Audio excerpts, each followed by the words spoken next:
It's your man Andrew Wood back here. True to the Game videos today. I'll be doing an inbox response to Orkman. And Orkman has asked me this question: how to get players back on track after they've overly fixated on a minor part of the game. And he goes on to say, how to not get them to fixate on something minor to begin with. Well, question number 2 I'm answering first. You can't. That's utterly and totally and completely impossible.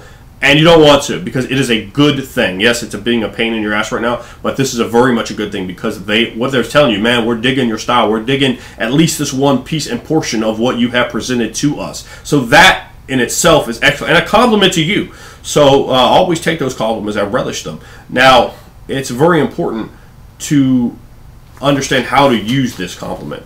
First of all, always ask players for feedback after the game. And don't be like, what can you tell me? Say, all right, we're doing feedback now. You guys tell me what you think. That's how I do it anyway. I am very aggressive, though. So some people don't have that style of personality.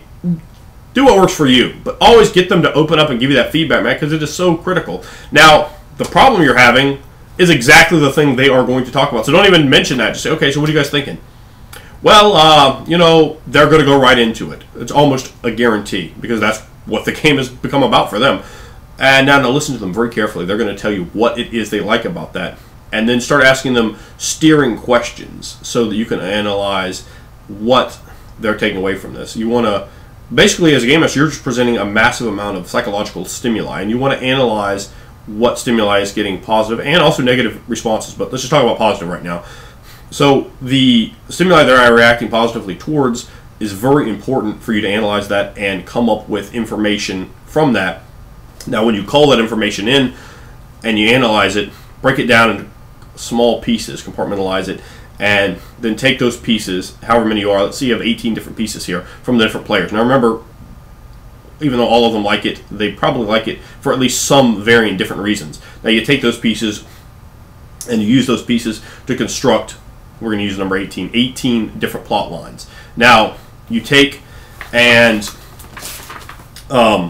so you go back to question number 1, how to get them back on track. Well, there's a couple ways we can do this. First, use time advancement. Sit down for like 20 minutes, have your 4 players go through each of them, or however many players you have, and let them have as much time as they want. Okay, bullet points. No role playing here, just bullet points. What do you do? Time is going to lapse. What are you doing? Boom, boom, boom. And then give them a scene. You know, just explain, okay, well, this happens, this happens, this doesn't happen, this kind of goes wrong, this goes like really right, and you know, give them good vivid details of the screen, like boom, boom, boom, boom, boom, really engage them, and then give them the shh, okay, 2 years have passed, and now where you kind of lay a few railroad tracks down. Railroading isn't the worst thing in the world, particularly if it saves your game.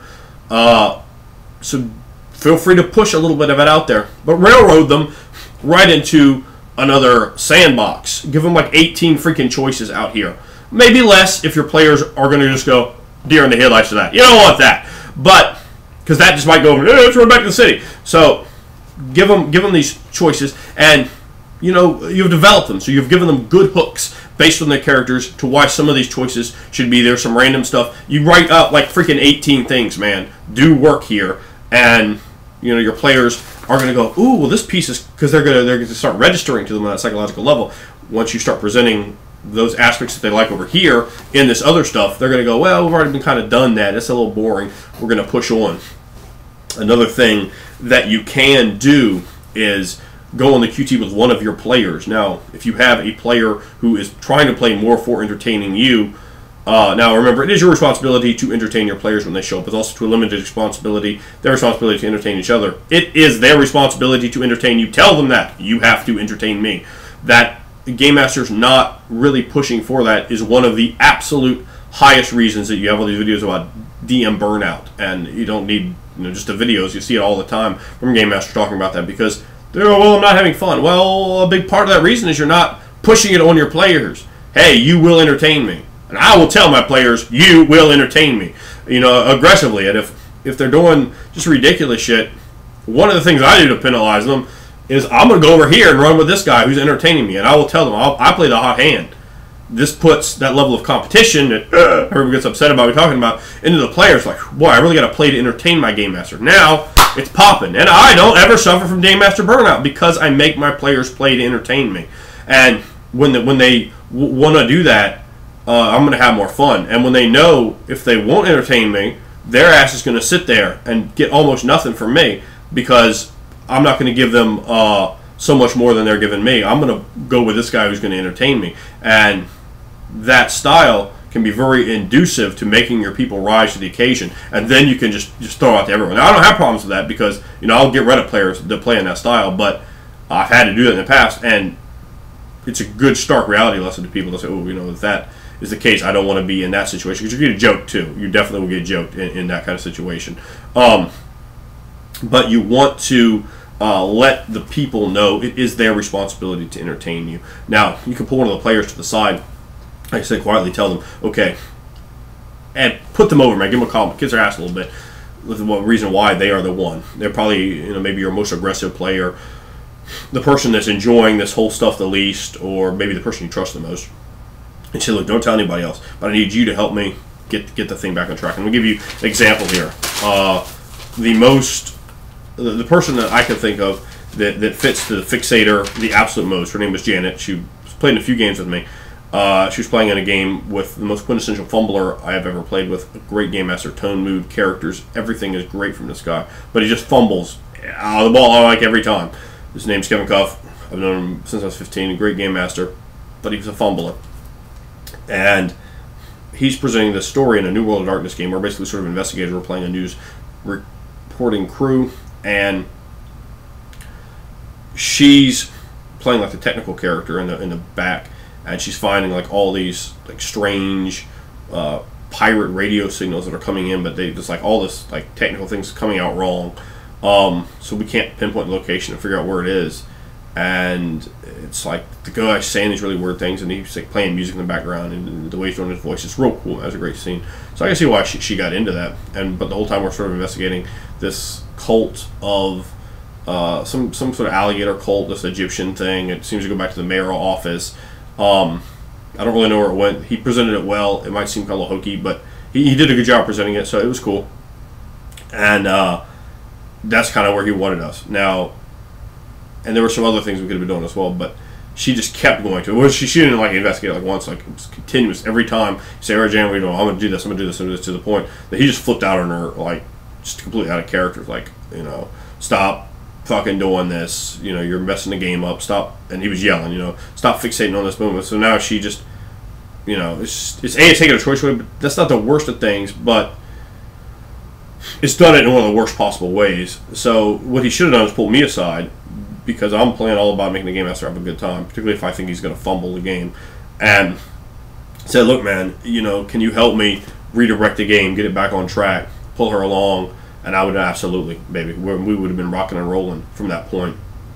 But he didn't approach it that way. So, it obviously that's going to leave a bad taste in the mouth. So you want to try not to do that, and also don't just take it away. Don't burn the city down. Don't take the powerful magic weapon away or whatever. That leads to all kinds of almost psychological problems on players' part. Man, it's the shell shock player. I'm going to talk about it eventually, but.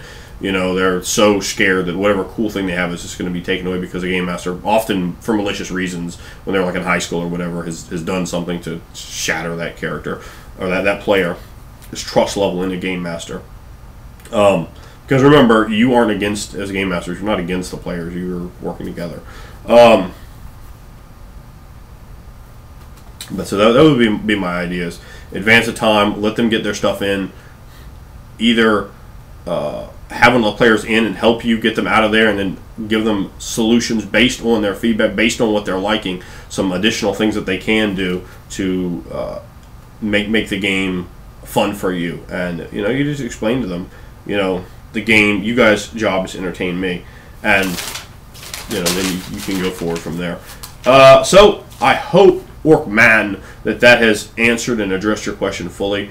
If not, please give me more specifically how I can address that. I'll definitely do another video or make some more comments or what have you, because I do want to help you. I'm very humbled and honored that you would come to me and ask me a question that I could hopefully be of some help to you with my years of experience. And I want to do this in a public forum so that anyone else could jump in here and add comments and questions as well. Anyone that has any questions, always feel free to send those to me. I'll try to do a video for you, because I'm all about growing the hobby.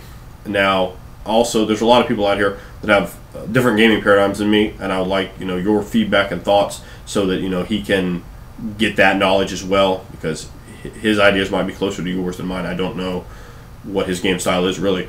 And those that have more similar paradigms might embellish or expand upon or put some pieces that I've missed in here so that we can give Orkman the best possible solutions for this. So thanks a lot, baby. I appreciate it, and I hope this did help to at least some degree.